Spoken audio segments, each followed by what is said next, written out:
अशोक व्यास और मेरा सौभाग्य है कि मेरे साथ राजस्थान सरकार में स्वास्थ्य मंत्रालय का महत्वपूर्ण उत्तरदायित्व निभाने वाले रघु शर्मा जी जुड़ रहे हैं। मैं उनका बहुत आभार व्यक्त करना चाहता हूं। रघु जी, आपने ये समय हमारे साथ बातचीत के लिए निकाला। और बातचीत की तरफ बढ़ने से पहले मैं ये भी याद करूं कि जैसे हम कहते हैं वसुधैव कुटुंबकम, तो सारा संसार एक बड़ा परिवार है। और मैं अपना ये सौभाग्य याद कर रहा हूँ आपके साथ कि मुझे महाराजा कॉलेज में उन दिनों एक विद्यार्थी होने का अवसर था जयपुर में, जब आप अध्यक्ष बने थे राजस्थान यूनिवर्सिटी के। तो अभी के स्थिति पर आने से पहले एक छात्र नेता से मुख्य राजनीति के सफर के बारे में अगर बहुत संक्षेप में कुछ बताएं। ये तो बहुत लंबी कहानी हो गई, 30-40 साल हुए। जी। कैसे हम लोग वहाँ महाराजा कॉलेज में स्टूडेंट लीडरशिप करते थे। उसके जी। बाद यूनिवर्सिटी प्रेसिडेंट बना मैं। यूनिवर्सिटी प्रेसिडेंट बनने के बाद कांग्रेस पार्टी में काम करना शुरू किया। यहाँ की यूथ विंग का स्टेट का प्रेसिडेंट बना। उसके बाद में हम इलेक्शन लड़े। मैंने विधानसभा का भी लड़ा, विधानसभा के सदस्य भी रहे, लोकसभा का भी लड़ा मैंने, पार्लियामेंट का मेंबर भी रहा। पिछली बार चीफ व्हिप था राजस्थान विधानसभा में। इस बार कैबिनेट मिनिस्टर डिपार्टमेंट हेल्थ के साथ काम करने का मौका मिला है। तो हमने ये जो जर्नी है, एक साधारण परिवार में पैदा होके बिल्कुल सिंपल बैकग्राउंड के साथ पॉलिटिक्स में आगे बढ़ने का जो रास्ता लिया है, वो आप सब जैसे मित्र और सहयोगियों की बदौलत और शुभ चिंतकों की वजह से हम लोग आज यहाँ काम कर रहे हैं इस तरह से। तो रघु जी, मैं आपकी सराहना इस बारे में करना चाहता हूं कि अभी जिस तरह की चुनौती पूरा विश्व जिसका सामना कर रहा है, भारत भी कर रहा है, और राजस्थान में उस दिशा में बहुत महत्वपूर्ण कदम उठाए गए हैं। उन कदमों की तरफ आने से पहले एक और प्रश्न आपसे मैं ये करना चाहता हूं कि कई बार ऐसी स्थितियां होती हैं जिनके बारे में हम कभी तैयारी कर नहीं सकते। अभी हम उसी तरह की स्थिति का सामना कर रहे हैं। तो जो यात्रा में आपने सीखा होता है, कुछ मुख्य बातें, कोई आदर्श रहे होते हैं जिनका नेतृत्व आपको प्रभावित किया होता है, उस दृष्टि से यदि आप संक्षेप में कुछ बताना चाहें कि आप अपने अंदर जो आत्मविश्वास पाते हैं और जो ये दृष्टि की नए ढंग से सोच के समस्याओं का समाधान ढूंढा जाए मिलकर, तो इसके लिए आप किसको श्रेय देना चाहेंगे? देखिए, वैसे तो बहुत सारे लोगों का सानिध्य मिला जीवन में और एक से एक अपने फील्ड के मास्टर लोग थे वो। लेकिन वो एक लंबी लिस्ट हो जाएगी। लेकिन अभी हाल-फिलहाल में राजस्थान के मुख्यमंत्री आदरणीय अशोक गहलोत जी के सानिध्य में काम करने का लंबे समय तक मुझे वैसे भी अवसर मिला है। और अब वो हमारे चीफ मिनिस्टर हैं। वो जिस बारीकी से और जिस चिंता के साथ उन्होंने हर पहलू को राजस्थान के लोगों के हित के लिए देखा है। ये कोविड की बात भी है। एक ऐसा महत्वपूर्ण मंत्री पद जिसका संबंध स्वास्थ्य से हो, विशेष करके जब पूरा विश्व एक महामारी से जूझ रहा है, तो राजस्थान के स्वास्थ्य मंत्री के रूप में रघु शर्मा जी, जब आपने इस बारे में सुना जाना, तो एकदम प्रारंभिक क्या विचार आए, कैसे इसका सामना किया जाए, कैसे लोगों को बचाया जाए? देखिए, ये चैलेंज तो बहुत बड़ा था क्योंकि डब्ल्यूएचओ ने इसको महामारी घोषित किया और दुनिया में इसका कोई इलाज भी नहीं, आज भी नहीं है, ना इसकी कोई वैक्सीन है। तो जब पहला हमारे पेशेंट यहाँ आइडेंटिफाई हुआ 2 मार्च को, इटली के टूरिस्ट थे, वो इंडिया आए थे, राजस्थान आए और वो राजस्थान के सब जगह घूमने के बाद में जयपुर पहुँचे। उनकी तबीयत बिगड़ी, प्राइवेट हॉस्पिटल में भर्ती हुए वो।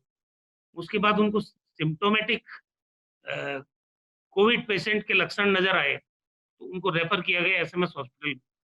हमारे पास तब तक यहाँ पे टेस्टिंग फैसिलिटी नहीं थी, तो हमने उनका सैंपल लिया और पूना भेजा वायरोलॉजी लैब में। वहाँ से सेकंड डे उनके पॉजिटिव होने की खबर आई, तो पूरे युद्ध स्तर पे हमने राजस्थान में एंटिसिपेशन के साथ कि भाई हमको क्या-क्या इंतजाम करने हैं। अगर ये आने वाले समय में पूरे राजस्थान में फ्लेयर अप होता है, तो हमारी तैयारी क्या होनी चाहिए, उस पे सोचना शुरू किया, डिसीजन लेना शुरू किया। तमाम जो मेडिकल कॉलेज थे राजस्थान के, वहाँ पे हमने रैपिड रिस्पॉन्स टीम गठित की। एक टारगेट तय किया कि अगर कोविड से लड़ना है तो quarantine facilities institutional quarantine facilities कितनी राजस्थान में होनी चाहिए, और उसके अलावा हमने कहा आइसोलेशन के लिए भी अगर जरूरत पड़ी तो आप 20,000 बेड तैयार करिए राजस्थान के अंदर, और बाकी तैयारियां, जांच हमारे यहाँ हो जाए, क्योंकि हमें सैंपल भविष्य में बाहर नहीं भेजना पड़े, हम सक्षम हो यहीं जांच करने के लिए, उस दिशा में तैयारी शुरू करवा दी। और मुझे खुशी है कि 2 मार्च के बाद में अब तक आज हम 5,000 जांच पर डे आरटीपीसीआर टेस्टिंग हम राजस्थान में कर सकते हैं। और हमारी जो तैयारी चल रही है, आने वाले 10 दिन के अंदर यहाँ 10,000 टेस्ट पर डे हम कर पाएंगे, और हर जिले में टेस्टिंग फैसिलिटीज डेवलप कर रहे हैं पूरे स्टेट के अंदर। हेल्थ इंफ्रास्ट्रक्चर कैसे मजबूत बने, क्योंकि अभी राजस्थान में भीलवाड़ा मॉडल की चर्चा हो रही है पूरे देश के अंदर। जी। वहां पे 26 केसेस पॉजिटिव के रूप में आए, वहां हमने कर्फ्यू लगाया, वहां पे हमने लोगों का आना जाना प्रतिबंधित किया, 3,000 लोगों की टीम हमने वहां स्वास्थ्य विभाग की आइडेंटिफाई की, और वो घर घर जाके एक्टिव सर्विलेंस का काम किया। उन्होंने 18,000 ILI इन्फ्लुएंजा लाइक इलनेस के केसेस आइडेंटिफाई किए, उनमें से क्वारंटाइन फैसिलिटी में रखा, कुछ लोगों को जांच के लिए भेजा, वो 26 पॉजिटिव निकले। 4 लाख लोगों को होम आइसोलेशन में रखा हमने वहां। कुल मिला के रूथलेस कंटेनमेंट वहां किया गया, और हम कामयाब रहे। तो अभी राजस्थान में जैसे 26 जिलों में ये कोविड के पॉजिटिव केसेस हैं, 6 जिलों में 100 से ज्यादा पॉजिटिव केस हमारे हैं आज, और बाकी 6 जिलों में 30 से लेकर 90 तक के पॉजिटिव केसेस हैं, और बाकी जो 14 जिले हैं उन जिलों में 30 से कम पॉजिटिव केसेस हैं। टोटल राजस्थान में अभी 2008 पॉजिटिव केसेस हैं, उसमें से हम लोग 500 लोगों को पॉजिटिव से नेगेटिव भी कर चुके हैं, और 200 लोगों को डिस्चार्ज भी कर दिया। तो हमारा जो रिकवरी का परसेंटेज है वो भी बहुत अच्छा है, और हम जितने ज्यादा टेस्ट कर रहे हैं उतने ही ज्यादा पॉजिटिव केसेस की स्थिति क्लियर हो रही है। वरना अगर टेस्टिंग नहीं होती तो अंधेरे में जिस तरह से स्प्रेड हो रहा था, इनिशियल स्टेज में ये सिम्टोमेटिक केसेस के आधार पे हम आइडेंटिफाई कर रहे थे, बाद रघु में जी, मैं आपको 80% जी, को। रघु जी, मैं आपको इंटरप्ट करने के लिए क्षमा चाहते हुए थोड़ा और मैं आपसे जानना चाहता था। एक तो प्रारंभ में ही आपके मुख्यमंत्री महोदय ने ये विचार किया कि धारा 144 लगा के जो सोशल डिस्टेंसिंग एक महत्वपूर्ण चरण है इसके बचाव की दृष्टि से, जिस पर न्यूयॉर्क और अमेरिका भी विशेष रूप से काम कर रहा है। इसके साथ साथ जो आम जनता है वो किस तरह रिस्पॉन्ड करती है, हाथ न मिलाना, नमस्ते करना, सोशल डिस्टेंसिंग, मास्क, इस दृष्टि से आपको क्या लगता है राजस्थान ने इस पूरे संदर्भ को कितना समझा है, और क्रियान्वयन की दृष्टि से जनता से जो आपकी अपेक्षा है उसके बारे में आप बताएं। देखिए, हमने सोशल डिस्टेंसिंग पे बहुत मास अवेयरनेस का प्रोग्राम चलाया राजस्थान में। हमने लोगों को इस बारे में कि इसका बचाव ही इसका उपचार है, इस थीम पे हमने काम किया, और राजस्थान सतर्क है, ये थीम पे हमने काम शुरू किया। जितने न्यूज़पेपर्स आते हैं उनमें विज्ञापन देना, क्या क्या सावधानी रखनी है, कितना मीटर पे आपको डिस्टेंस बना के आम आदमी से रखनी है, आपको मास्क लगा के रहना है, बार बार हाथ धोना है, आपको सैनिटाइज करना आपके हाथों को, और ये तमाम चीजें जो सावधानियां बरतनी थी, उन सावधानियों के बारे में इतना जबरदस्त कैंपेन राजस्थान में चला है। आज हर व्यक्ति को मालूम है। धारा 144 पहले हमने लगाई तो हमने ये कह कि 20 आदमी से ज्यादा इकट्ठे नहीं होंगे। फिर हमको लगा कि ग्रेविटी ज्यादा है प्रॉब्लम की, तो हमने 144 के साथ 5 लोगों का ही लगाया, 5 से ज्यादा एक साथ इकट्ठे नहीं हो सकते। उसके बाद हमने कर्फ्यू इम्पोज करना था, तो हमने 48 प्लेसेस पे कर्फ्यू इम्पोज किया है। तो ये जो कंटेनमेंट जोन बना के 1 किलोमीटर का दायरा, जहां पर पॉजिटिव केस मिलता है उसके 1 किलोमीटर के दायरे में, 3 किलोमीटर के दायरे में और 5 किलोमीटर के दायरे में हम एक्टिव सर्विलेंस का काम, सघन स्क्रीनिंग का काम हमारी स्वास्थ्य विभाग की टीमें करती है, ताकि हमको वहां की जो एक्चुअल पोजीशन है कि कितना बीमारी का फ्लेयर अप हुआ है, पॉजिटिव केसेस कितने हैं, उसको आइडेंटिफाई करने में मदद मिलती है। उसके बाद रघु जयपुर जी में वर्ल्ड सिटी में हुआ। जी, मैं एक प्रश्न और आपकी बात से मेरे मन में जो उभर रहा है वो जो विजिलेंस के महत्व की बात आपने कही। इस तरह की खबरें भारत के कई हिस्सों से, राजस्थान से भी आई, टोंक से भी आई, और मुझे लगता है जयपुर में रामगंज के आसपास के क्षेत्र से भी आई, जहां जो हेल्थ वर्कर अगर जांच के लिए जा रहे हैं तो उनके साथ जो व्यवहार हुआ वो कानून व्यवस्था पर प्रश्न चिन्ह के रूप में उभर आता है। विशेष करके टोंक की घटना मुझे याद आती है। तो अब क्या हो गया कि स्वास्थ्य और कानून व्यवस्था दोनों को एक दूसरे से तालमेल रखते हुए इस स्थिति का सामना करना है। उस दृष्टि से राजस्थान की बहुत तैयारी के बारे में आप क्या कहेंगे? एडमिनिस्ट्रेशन में, हमारी पुलिस डिपार्टमेंट में, और हमारा जो मेडिकल हेल्थ का डिपार्टमेंट है, इनका जो बेटर कोऑर्डिनेशन रहा, उसी से हम लोग यहाँ कंट्रोल कर पाए इस कोविड की महामारी को। और इक्का दुक्का घटनाएं हुई है, लेकिन वहां हमने स्ट्रॉन्ग एक्शन लिया है, पुलिस केसेस भी दर्ज किए हैं। हम राजस्थान में हेल्थ वर्कर्स के साथ या पुलिस के साथ या हमारे प्रशासन के लोगों के साथ मिसबिहेव बिल्कुल बर्दाश्त नहीं कर रहे हैं। इसमें सख्ती दिखाई है सरकार ने, और जहां हमको एक्शन लेना था हमने एक्शन भी लिया है। तो आज ये घटनाएं यहाँ ज्यादा नहीं है, ये अन्य राज्यों में ज्यादा है। राजस्थान में इसकी स्थिति हमने कंट्रोल की हुई है। राजस्थान वैसे भी प्रेम के लिए जाना जाता है, और आत्मीयता के लिए वैसे तो पूरा भारत विश्व में एक मिसाल है। आत्मीयता की बात को लेते हुए जो भारत का प्राचीन ज्ञान है, जो हमारी परंपराएं हैं, जिसमें सबसे महत्वपूर्ण तो अभी नमस्ते की परंपरा के बारे में वो पूरे अमेरिका ने भी विश्व बात अडॉप्ट कर की रहे है। हैं। तो अब ट्रम्प साहब भी हाथ मिला के काम चला रहे हैं अभी। बिल्कुल सही कह रहे हैं। नो तो हैंडशेक। जी, इसके साथ मैं एक प्रश्न और जोड़ना चाहता था। प्रारंभ में ऐसी खबरें आई थी कि सवाई मानसिंह अस्पताल में कुछ ऐसी बात पता लगी है कि किस तरह इसका निदान हो सके या रोकथाम में और अधिक कारगर कदम उठाए जा सके। उसमें मुझे लगता है डॉक्टर सुधीर भंडारी जी का नाम आया था। उसके बारे में आप कुछ बताएंगे, वो क्या? देखिए, जब 4 पॉजिटिव केस इनिशियल स्टेज पे हमारे पास आए, तो हमारे डॉक्टर्स ने मेहनत करके 4 दवाओं का कॉम्बिनेशन इसके प्रिवेंशन के लिए काम में लिया। और वो दवा थी, एक तो हमारी स्वाइन फ्लू, उसमें जो टेमी फ्लू दवा हम इस्तेमाल करते हैं, वो थी। एक मलेरिया में क्लोरोक्विन जो थी, उसकी दवा का इस्तेमाल करके। और HIV एड्स में 2 दवाइयां, रोटिनावीर और लोपिनावीर, इन चारों दवाओं की कॉम्बिनेशन से पहले जो 4 केसेस हमारे यहाँ पॉजिटिव आए थे, 3 को इन्होंने पॉजिटिव से नेगेटिव करने में कामयाबी हासिल की। फिर ये जो इन्होंने फार्मूला अडॉप्ट किया था, उसको हमने Indian council of medical research को भेजा, वहां से इनको अप्रूवल मिला।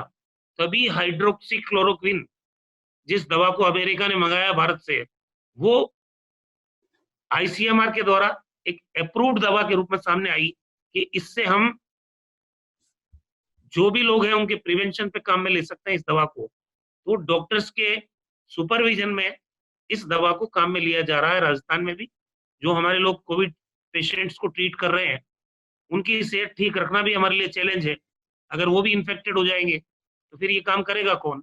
उनको प्रिवेंशन के तौर पे हाइड्रोक्सी क्लोरोक्विन दवा हम दे रहे हैं, और इसको हमने अधिकृत कर दिया पूरी दवा को। अमेरिका ने भी इसी दवा को भारत से मांगा था, अभी आपको याद हो। जी, तो मैं ये जयपुर के बिल्कुल जी, कहें कहें जी। ये सुधीर भंडारी जी के नेतृत्व में जो जी टीम ने ये काम किया, वो बहुत रिमार्केबल था, बहुत अच्छा काम था वो। उसको एंडोर्समेंट मिला ICMR से भी। जी, मैं इसी बात को दोहराना चाह रहा था। ये हमारे लिए सौभाग्य की बात है कि हम वो पुल आपके साथ बातचीत में अंतर्राष्ट्रीय स्तर पर देख पा रहे हैं। भारत और अमेरिका के संबंधों में भी जो दवाइयों के निर्यात को लेकर एक परिवर्तन की मांग कह दें या निवेदन अमेरिका के राष्ट्रपति महोदय ने भारत के प्रधानमंत्री नरेंद्र मोदी जी से किया, तो भारत की छवि को बढ़ाने में जो ये हाइड्रोक्लोरिन, ये जो दवाई है, उसका कहीं ना कहीं सिरा एक जयपुर के साथ जुड़ा हुआ है। तो अब जयपुर ही हम इसका जनक है। फिर से कहें। जयपुर ही इसका जनक जी जी जी।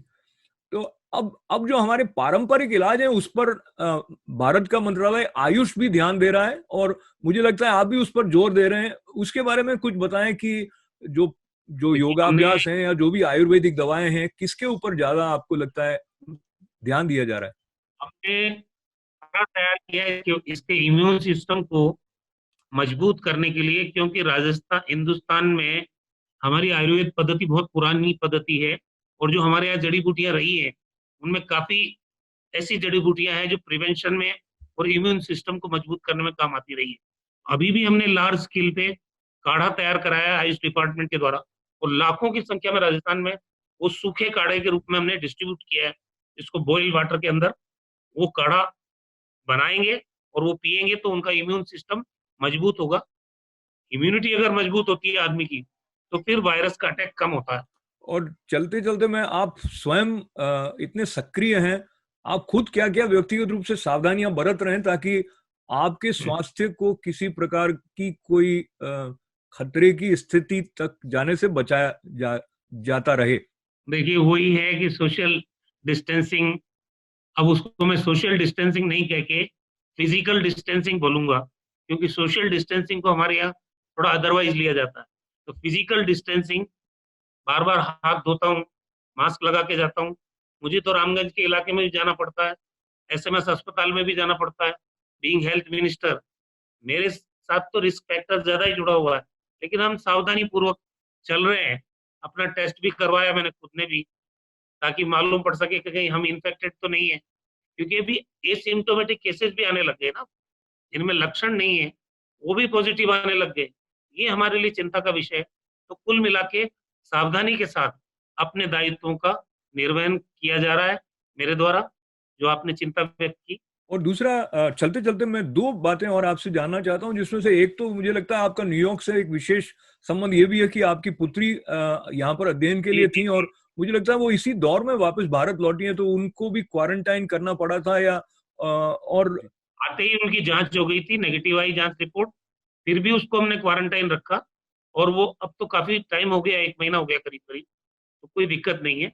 और दूसरा जो प्रश्न है उसका संबंध है, जो पूरे भारत में हम ये स्थिति देख रहे हैं कि जो माइग्रेंट वर्कर्स हैं, उनको लेकर कई अलग अलग स्थितियां उत्पन्न होती रही। उसमें से एक सकारात्मक सूचना जो या खबर राजस्थान से जो आई कि उनके साथ जो एक मधुर तालमेल बैठी, तो उन्होंने अपनी ओर से भी कुछ किया और पुलिस वाले भी उनको योगा करा रहे हैं इत्यादि। उसके बारे में यदि आप कुछ बताना चाहें कि जो माइग्रेंट वर्कर्स हैं या जो ऐसे लोग हैं जिनके पास रोज कमाने और खाने की स्थितियां रही है, उनके देखरेख के लिए क्या किया जा सक रहा है?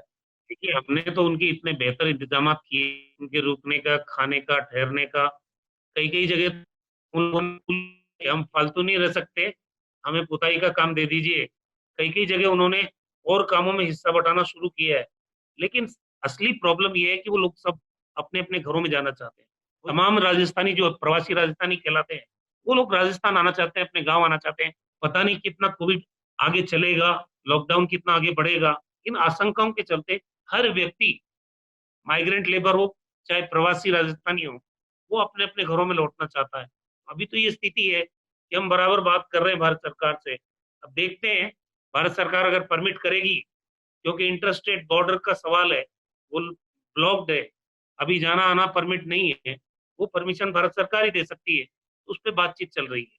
तो मैं आपका बहुत सारा धन्यवाद करते करते चलते चलते एक तो आपको मैं बधाई के साथ में मेरी तरफ से शुभकामनाएं प्रेषित करते हुए एक प्रश्न ये करना चाहता हूं कि आपने आने वाले समय की बात की।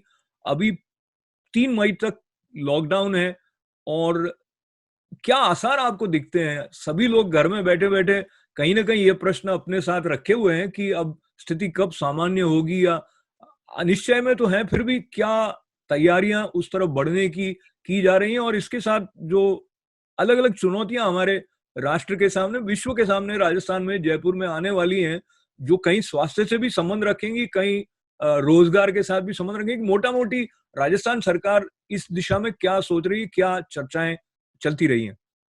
देखिए लॉकडाउन से तो आम आदमी परेशान होता ही है। हमारी अर्थव्यवस्था चरमरा रही है, हमारा रोजमर्रा का जो रूटीन है वो डिस्टर्ब हुआ है। आम आदमी घर में कब तक कैद रहेगा? लेकिन जिस तरह की महामारी की सूचनाएं वर्ल्ड ओवर, जिस तरह की इंफॉर्मेशन मिल रही थी, तो ये प्रिकॉशनरी मेजर भारत सरकार के द्वारा लिया गया। राजस्थान में भी लॉकडाउन हमने पहले ही शुरू कर दिया था 22 तारीख से। ये लॉकडाउन समस्या का समाधान भी नहीं है, ये जानते हैं, लेकिन इसका फैलाव कम से कम हो, वो स्थिति हमारे कंट्रोल में रहे, ताकि हम लोगों को ठीक ढंग से ट्रीट कर सकते हैं। अब देखते हैं 3 तारीख के बारे में, अब रिव्यू हो रहा है। राज्य जो देश भर के राज्य हैं वो क्या सोचते हैं, प्रधानमंत्री जी उनसे इंटरेक्ट करेंगे, उसके बाद ही किसी अंतिम नतीजे पर पहुंचेंगे। अभी तो ये कहना मुश्किल है कि लॉकडाउन कब तक चलेगा। और अर्थव्यवस्था तो देश की चरमराई है, इसमें कोई दो राय नहीं है, ये सारा देश ठहरा हुआ है। ये बात सिर्फ भारत तक सीमित नहीं है, मुझे लगता है बहुत देशों में ये स्थिति है जिसमें अमेरिका भी अछूता नहीं है। और चलते चलते मैं आपको ये बताऊं कि राजस्थानी मूल के जो चिकित्सक हैं वो भी सक्रिय भूमिका न्यूयॉर्क में इस अदृश्य एक शत्रु के खिलाफ लड़ाई में अपनी निभा रहे हैं।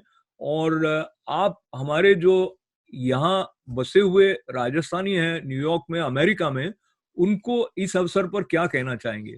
कि जो डॉक्टर्स वहां पे अपनी जी जान लगा के अमेरिका के लोगों की जिंदगी बचाने का उन्नीत काम कर रहे हैं, उनको हम सैल्यूट करना चाहते हैं। वो इस देश का मान और सम्मान अमेरिका में भी बढ़ा रहे हैं। ये बहुत चुनौतीपूर्ण काम है जिसको वो अंजाम दे रहे हैं वहां पे। और आप खुद भी अपना ख्याल रखें, उन डॉक्टर्स को भी मेरी तरफ से सलाह दें कि वो पहले अपना ख्याल रखें, अपने परिजनों का ख्याल रखें। और जो भारतवर्षीय तमाम लोग अमेरिका में रह रहे हैं, मैं उन सब लोगों के स्वस्थ जीवन की कामना करता हूँ।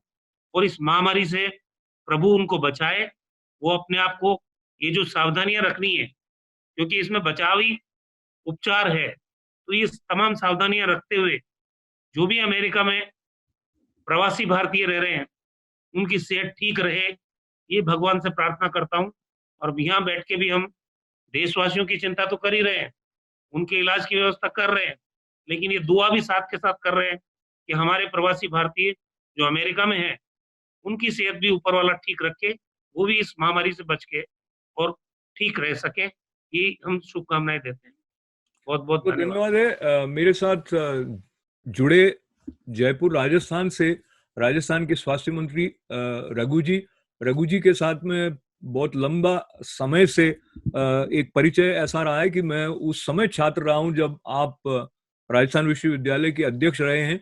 और उनकी इस सेवा यात्रा का जो अभी का मैं कहूँगा पड़ाव है, क्योंकि अभी आसमान और आगे हैं और हम इस चुनौती से आगे निकलेंगे और उनका नेतृत्व और प्रखर होगा और अलग अलग रूपों में राष्ट्र को उनकी सेवाएं मिलेंगी, ऐसी आशा भी है, विश्वास भी है। रघु जी, आप को फिर एक बार हमारा साथ देने के लिए बहुत बहुत धन्यवाद है। राजस्थान के स्वास्थ्य मंत्री रघु शर्मा जी हमारे साथ जुड़े जयपुर राजस्थान से, उनका धन्यवाद करने के साथ साथ आप सभी का हमारा साथ देने के लिए आभार। मंगल कामनाओं के साथ अशोक व्यास को अनुमति दें।